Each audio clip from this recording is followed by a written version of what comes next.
بسم اللہ الرحمن الرحیم وما تلک بیمینک یا موسیٰ، کیا چیز ہے تیرے دائیں ہاتھ میں اے موسیٰ؟ کیوں پوچھا؟ استیقاظاً و تنبیہاً، کیوں پوچھا؟ اللہ کو نہیں پتا تھا؟ کیوں پوچھا؟ ما تلک بیمینک یا موسیٰ، کہ سوال کے کئی قسمیں ہوتی ہیں.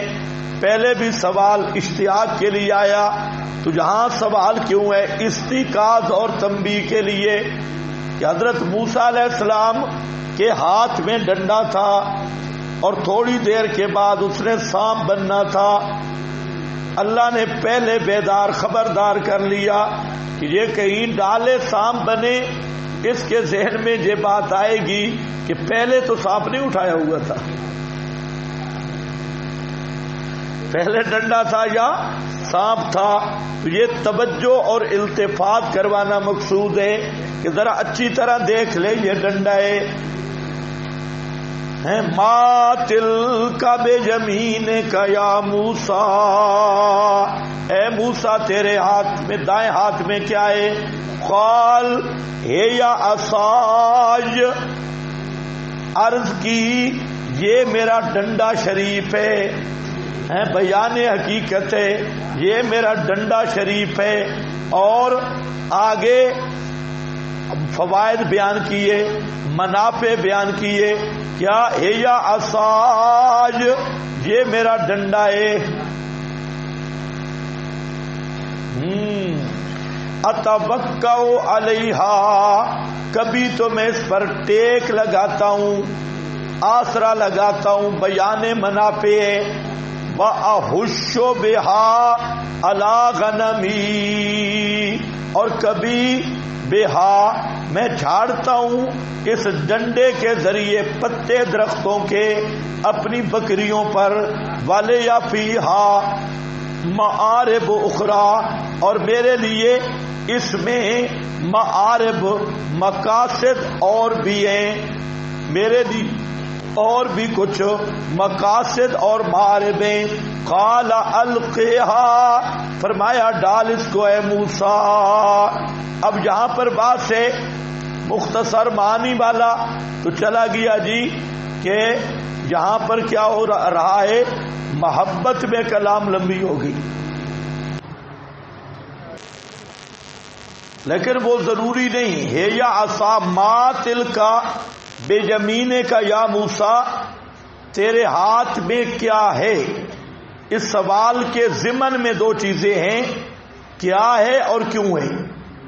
بساؤ کا سوال ضمناً سوال میں ضمناً ہے کیا ہے تیرے ہاتھ میں.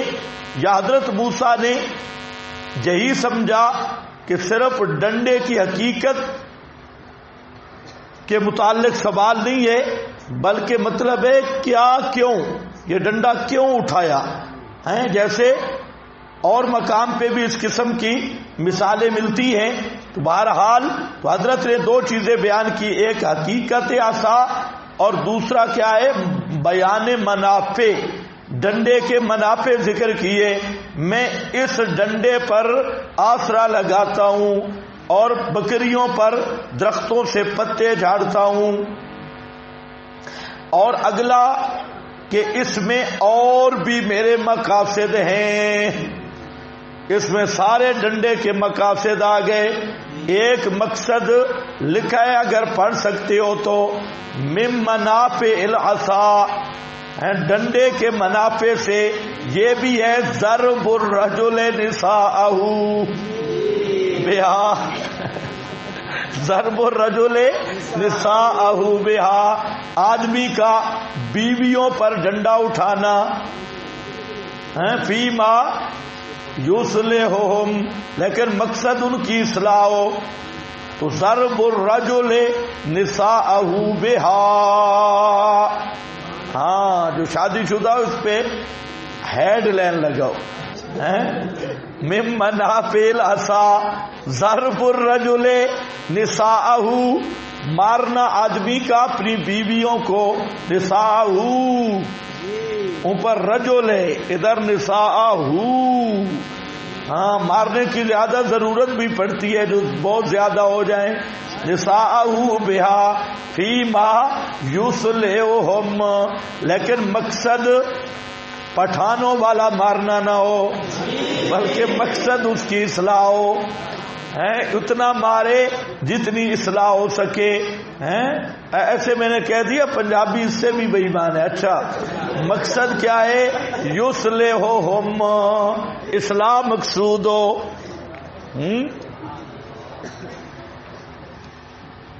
حالہ و حالہم معہ،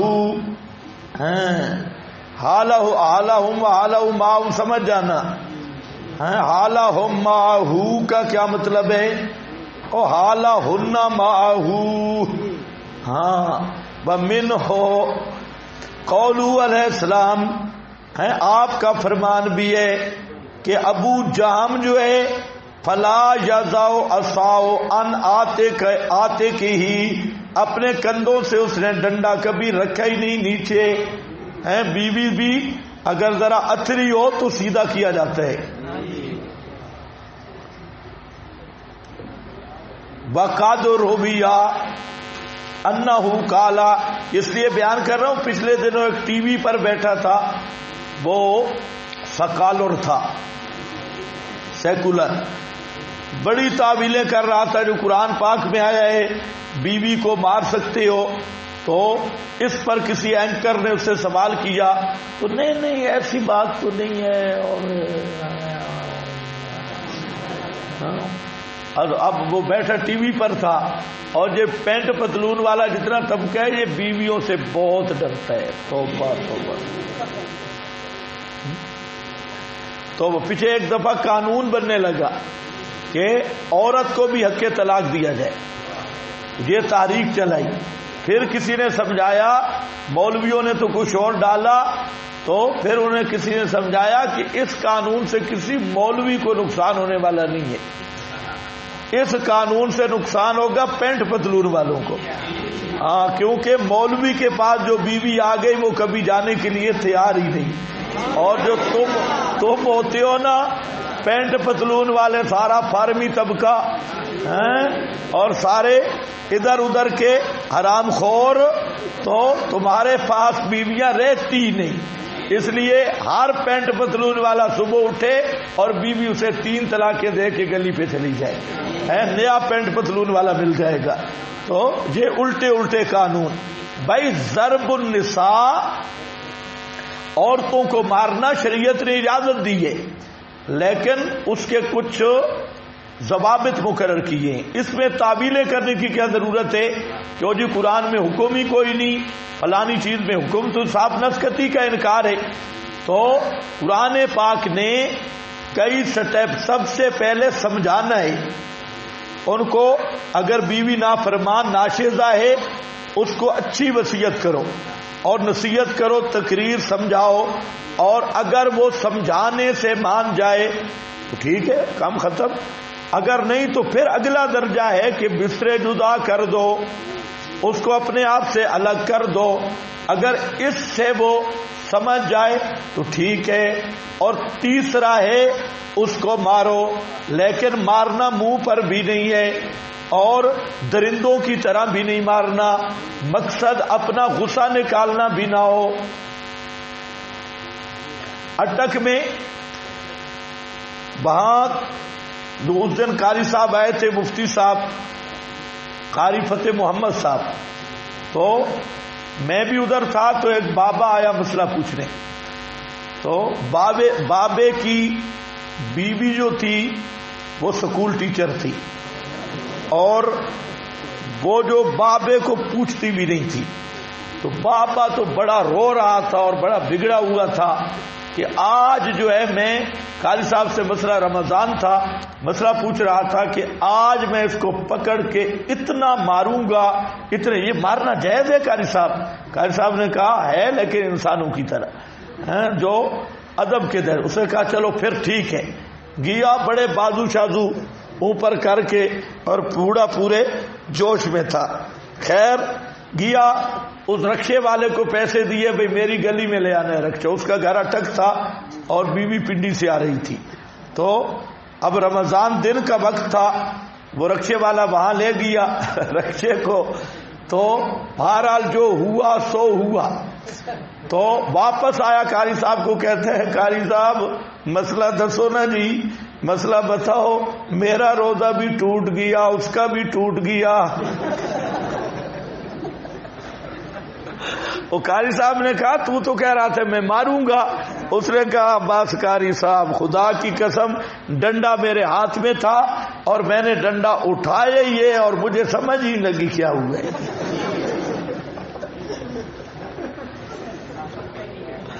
ہاں بھائی پتہ ہی نہیں لگا بابا بھی آگتا نے. ہاں بھائی چلو اب چلو بھائی مارنے کی شرائط ہے سمجھے.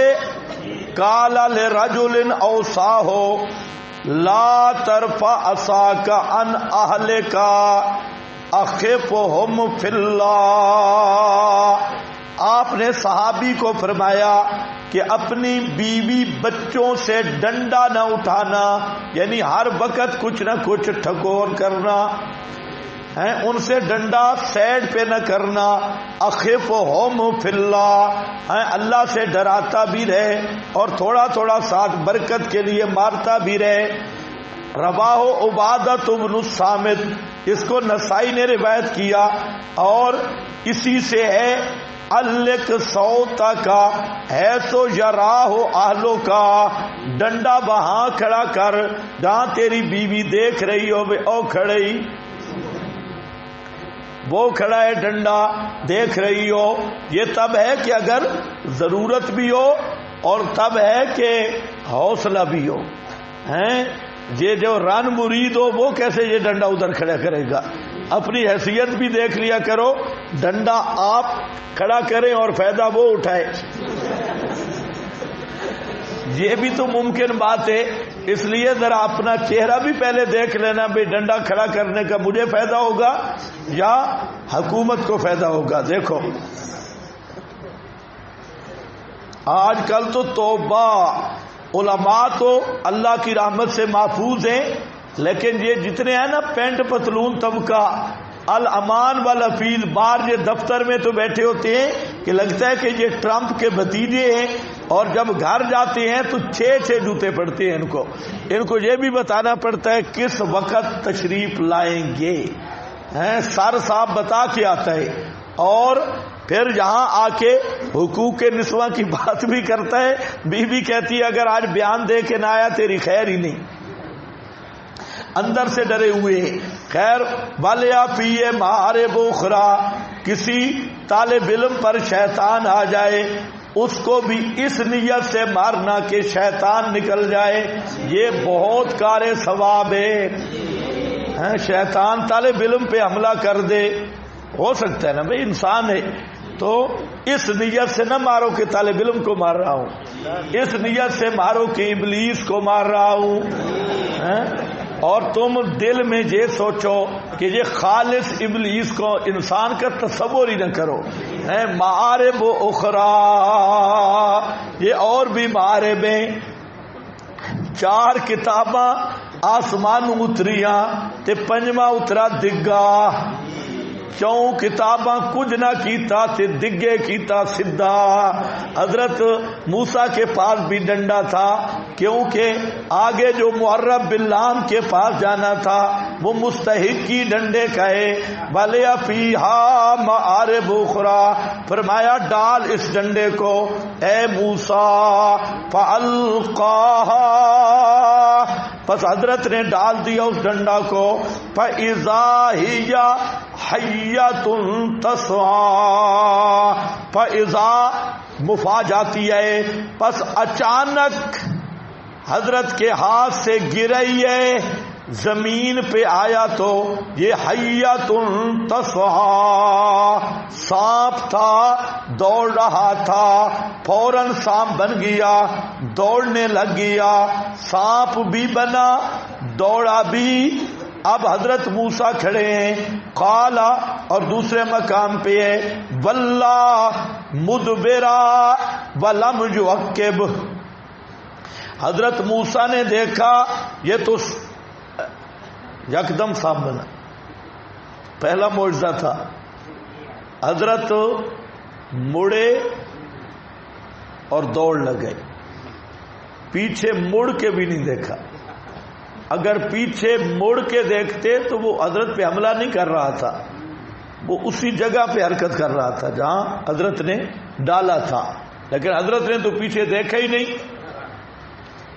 یہ خوف طبی ہے، خوف بشری اور خوف طبی، یہ بھی ٹریننگ کا حصہ ہے کہ اس سانپ سے ذرا ٹریننگ کر، ذرا بڑے اژدہا کے سامنے جانا ہے، ادھر ذرا تھوڑی سی ٹریننگ ہو جائے۔ تو حضرت موسیٰ علیہ السلام جب دوڑے، اللہ نے فرمایا قال خذها ولا تخف، پکڑ اس کو، ولا تخف خوف نہ کر۔ یہاں پر ایک تھوڑا سا اشکال آتا ہے،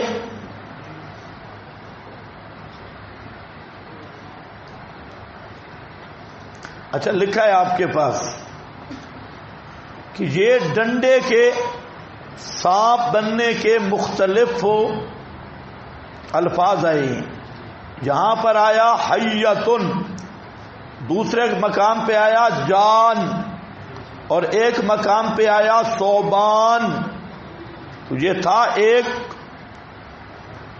اور جان، ثعبان، حیا تو چھوٹے سانپ کو کہتی ہیں، ثعبان اژدہا کو کہتی ہیں، بڑے سانپ کو کہتی ہیں۔ تو اس کی وجہ کیا ہے؟ وما وجہ اختلاف الاخبار عنہا، اس میں جو خبریں مختلف ہیں ان کی کیا وجہ ہے؟ فإنہ یقول فی الأعراف، اعراف صورت میں آیا ہے یا ثعبان مبین، اس مقام پہ حیات، وفی مکان آخر کانہا جان، وہ سانپ تھا بڑا نہیں تھا، اور ثعبان کہتے ہیں اعظم الحیات، جو سب سے بڑا سانپ ہو۔ فل جواب یہ ہے کہ صفت جان کے ساتھ یہ عبارت ہے ابتدا حال سے، ثعبان کے ساتھ اخبار ہے انتہا حال سے، اور حیا یہ صغیر کبیر مذکر مؤنث سب پہ بولا جاتا ہے، یہ ثعبان پر بھی اور حیا پر بھی بولا جاتا ہے۔ خلقہا خلق الثعبان العظیم اہتزازها حرکتها وخفتها کا اہتزاز الجان، یہ دوسرا توجیہ۔ پہلا توجیہ کیا ہے کہ ابتداءً حیا بنا پھر بڑھتا گیا، اژدہا بن گیا، یہ اچھی توجیہ ہے، بہتر توجیہ ہے۔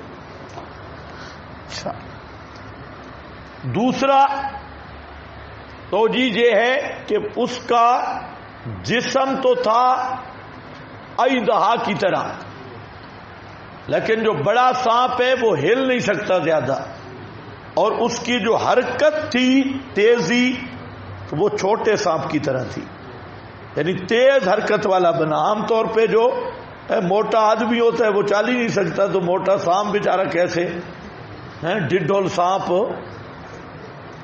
وہ رائے بنڈی سانپ ہو، وہ بہت مشکل ہے۔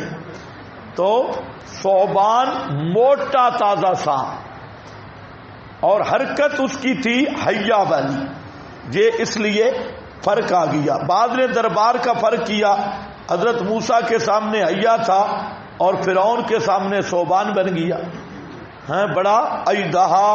بہرحال حیۃ تسعیٰ، فرمایا پکڑ اس کو، ولا تخف ڈر نہیں، ولا تخف خوف نہ کر۔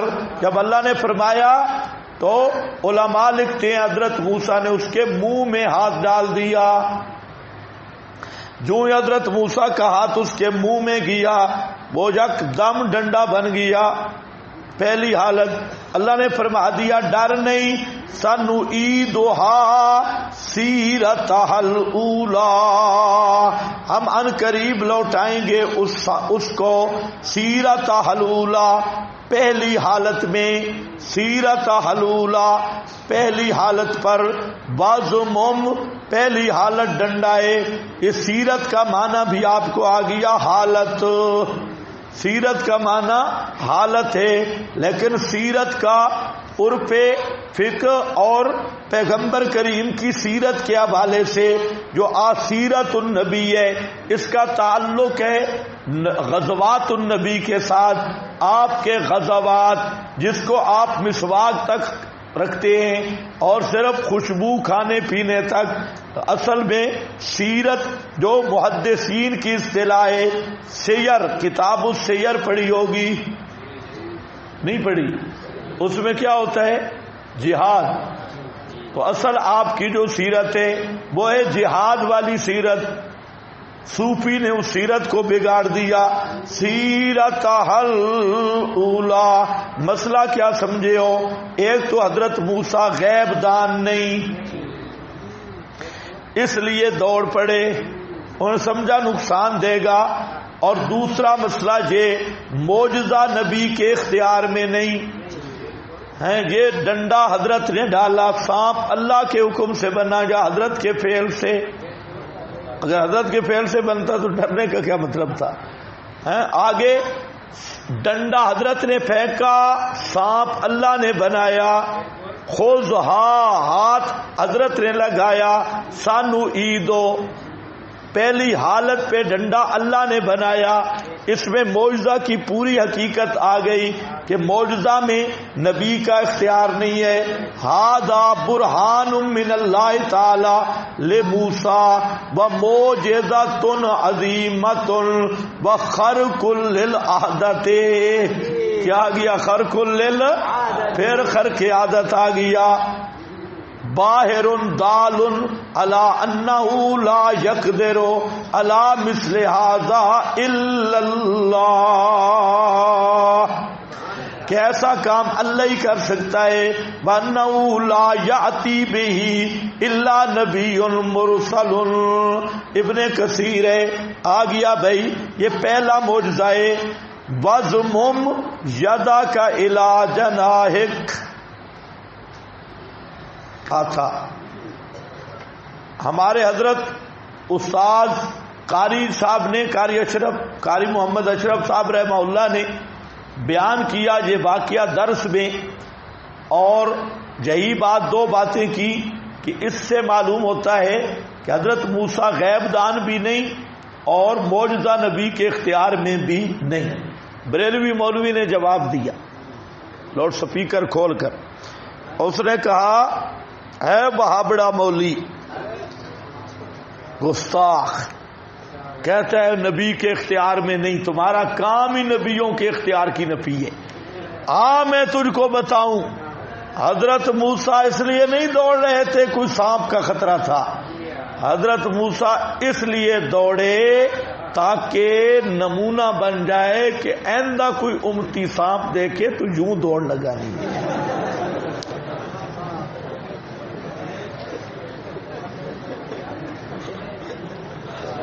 یہ تو امت کی خیر خواہی میں دوڑ رہے تھے، بتایا بھائی سانپ سے بھاگنا کیسے۔ سن لیا کیسی بہترین تعبیر ہے۔ یہ لوگ کہتے ہیں بھائی ان کو مسلمان کہو جی، ان پہ فتویٰ نہ لگاؤ، یہ مؤول ہے۔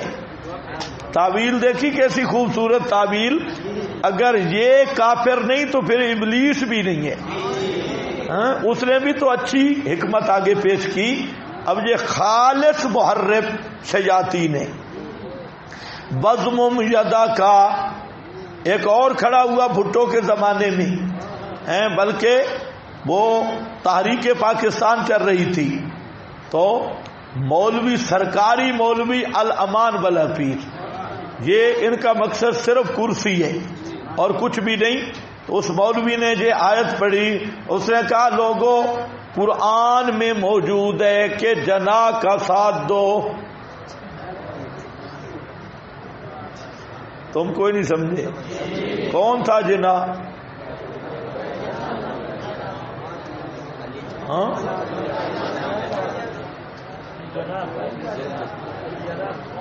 محمد علی جنا. ہاں جس کو قائد اعظم کاف کراچی کے ساتھ کہتی ہیں. قائد اعظم یقیدونا قائد اعظم، تو اس قائد اعظم صاحب تھے محمد علی جناح. ہمیں آدمی لیڈر ماشاءاللہ شروع سے بڑے اچھے ملے، شروع سے اچھے. یہ سگریٹ لا کے بزرگ آ گئے، تشریف لائے مسجد میں، جماعت کھڑی تھی، یہ بھی شامل ہو گئے. تو اب امام رکوع میں تھا، رکوع سے اٹھا نا تو ساتھ انگلش میں دوسرے سے پوچھتے اب کیا کرنا ہے. بندے سارے نیک نیک ملے ہمیں شروع سے آج تک، اکابرین بڑے ہی نیک، اور تھے بھی خالص شیعہ بزرگ.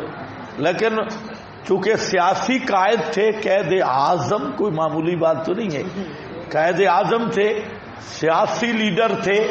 اور یہ اسپیشل انگریزوں نے بھیجا تھا کہ جاؤ مسلمانوں کی خیر خواہی ہم آپ سے کرانا چاہتی ہیں، کیونکہ انگریز کو خطرہ تھا کہ جیسے تحریکیں چل رہی تھی مسلمانوں کی، تو اس وقت یہ پھر خطرہ تھا کہ پورے ہندوستان پر جیسے پہلے مسلمانوں کی حکومت رہی، اسی طرح پورے برے صغیر میں مسلمان حکمران نہ بن جائے. اس لیے انہوں نے پھر تقسیم کیا. اور یہ بھی عجیب بات ہے، ہمیں شہر تو انہوں نے کوئی نہیں دیا، یہ تو ہمارے پہلے بھی اسی طرح شہر تھے. انہوں نے مشرقی پاکستان اور ادھر مغربی پاکستان، ادھر کشمیر کو لڑائی کے لیے چھوڑ دیا. بھئی یہ بھارت کے ساتھ لڑتے رہیں، تحریک نہ اٹھ سکے. تو خیر بہرحال اللہ ہی محفوظ رکھے. دیکھو وزمم یدا کا الا جناح کا، ملا ہاتھ اپنا جناح کی طرف.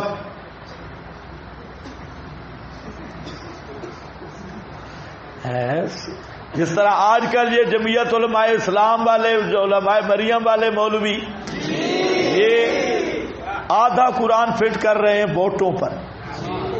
جب ووٹوں اور الیکشن کا موقع آتا ہے تو ایتے پڑھ انت حد الامانات الی اہلہا، اہل لوگ نے. اور یہ ساری قرآنی ایتے، حالانکہ یہ خالص تحریف ہے اور خالص کفر ہے، خالص، اس میں بو اسلام کی نہیں. یہ ایسے ہے جیسے وزمم. پہلے ان کو کہو خدا کے بندے یہ موجودہ نظام، اس کو تو اسلامی ثابت کرو نا. یہ نظام اسلامی جب نہیں تو پھر غیر اسلامی چیز پر قرآن فٹ کرنا. یا تو کہو نا طریقہ انتخاب یہ اسلام کے مطابق ہے تو ٹھیک ہے، پھر کوئی حرج نہیں. اور جب تم پھنس جاتے ہو خود کہتے ہو یہ طریقہ تو ٹھیک نہیں ہے. جب طریقہ ٹھیک نہیں تو پھر قرآن غلط طریقے پہ جو فٹ کرتا ہے. یہ بات کوئی معمولی نہیں ہے، یہ بہت بڑی بات ہے. اور یہ سارے ملا طبقہ ہے، کہتے کیا اشاعت والے قرآن کی تعریف کرتے ہیں. کتنے سالوں کا ہمارا چیلنج ہے، کوئی ایک آیت بتاؤ جس کی ہم تعریف کریں. اور تم امام المحرفین ہو، رئیس التحریف. سب آیات میں تحریف اور موجودہ طریقہ انتخاب، اس پر قرآن پاک کی ایتیں لگانا، یہ جو مودودی ہے نا وہ بھی یہی شیطانی کرتی ہے. اور یہ جو آپ کے جمیتی ہیں یہ بھی یہی کرتی ہیں. اب عوام بیچاری سیدھی سادی ہے. اب وہ کہتے ہیں یہ مولوی صاحب تو قرآن پڑھ رہا ہے. وہ خادم رضوی تھا، اس نے عشق رسول کارڈ استعمال کیا. عشق رسول کہتے رسول کے نام پہ ووٹ دو، آپ کے ووٹ نبی کو جائیں گے۔ وہ یہ کیا ڈرامہ ہے ان مولویوں کا؟ حالانکہ فتاوی بریلی میں لکھا ہے کہ جمہوریت خالص کفر ہے، یہ بریلی کے فتاوی میں لکھا ہے۔ یہ تو اگر وقت ہوا تو میں بتاؤں گا کہ ان فرقہ کے سب مولویوں نے یہ مانا ہوا ہے کہ جمہوریت کفر ہے، لیکن حتیٰ کہ پیر زلف بیکار بھی مان گیا ہے، باقی تو پیچھے رہ گئے۔ اس کا مضمون بھی میرے پاس پہنچ چکا ہے زلف بیکار کا۔ تو اب جس کو زلف بیکار بھی کفر کہہ رہا ہے، جس کے نزدیک ہندو بھی کافر نہیں ہے، سکھ بھی کوئی کفر ہے، لیکن جمہوریت کو وہ بھی کافر کہہ رہا ہے۔ ایک عالم نے مودودی کو کہا تو بڑا بدبخت ہے۔ اس نے کہا کیوں؟ اس نے کہا بھئی دیکھو، میں نے دیکھا ہے کہ شیخ الحدیث مولانا محمد زکریا رحمہ اللہ یہ تبلیغی جماعت کے ہیں، اور تبلیغی جماعت ایسی شرفاء کی جماعت ہے کہ آج تک انہوں نے ابلیس کو بھی کافر نہیں کہا، اور ابلیس کے خلاف بھی کبھی بیان نہیں کیا، لیکن آپ کے خلاف مولانا زکریا صاحب نے بھی رسالہ لکھا ہے فتنہ مودودیت پر، اس لیے تو بہت بدبخت ہے۔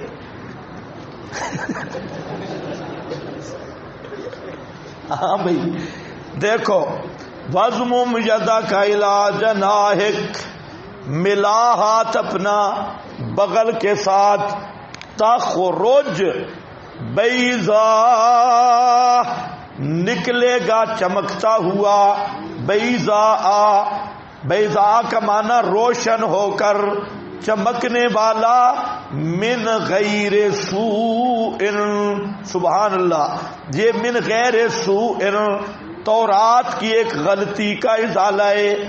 آج بھی تورات پڑھو تو تورات میں مولویوں نے بدل دیا، وہ کہتے ہیں کہ حضرت موسیٰ کا ہاتھ وہ جو چمک رہا تھا وہ ایسے جیسے برس کا مریض ہو، اور چمڑے میں برس کی جو بیماری لگتی ہے اس طرح وہ ہو گیا۔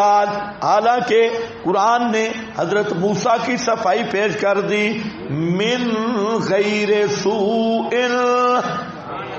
بغیر کسی بیماری کے، یہ برس شرس نہیں تھی، من غیر برس نورا ساطعا یضیء باللیل والنہار کضوء الشمس والقمر او اشد ضوءا، خالص نور تھا، خالص روشنی تھی، اور یہ روشنی بھی اللہ نے حضرت موسیٰ کو بتا دیا کہ میرے حکم سے جب اس کو یہاں ملا کے یوں لگائے گا تو وہ روشن ہو کے نکلے گا، تخرج بیضاء من غیر سوء۔ آیت اخری، دوسری نشانی، لے نور جا کا، اب ذرا سمجھنا ہے، یہ دو نشانیاں آ گئی ہیں، یہ کیوں دی تجھے؟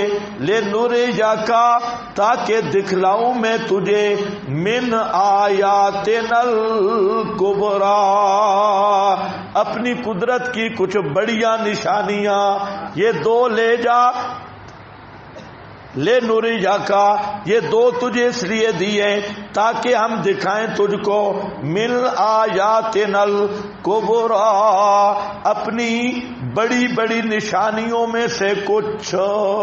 اور وہ بڑی نشانیاں کیا تھی؟ ہلاکت فرعون، بڑی نشانی کیا ہے؟ ہلاکت، ہاں فرعون کی ہلاکت، وہ بھی من آیاتنا الکبریٰ،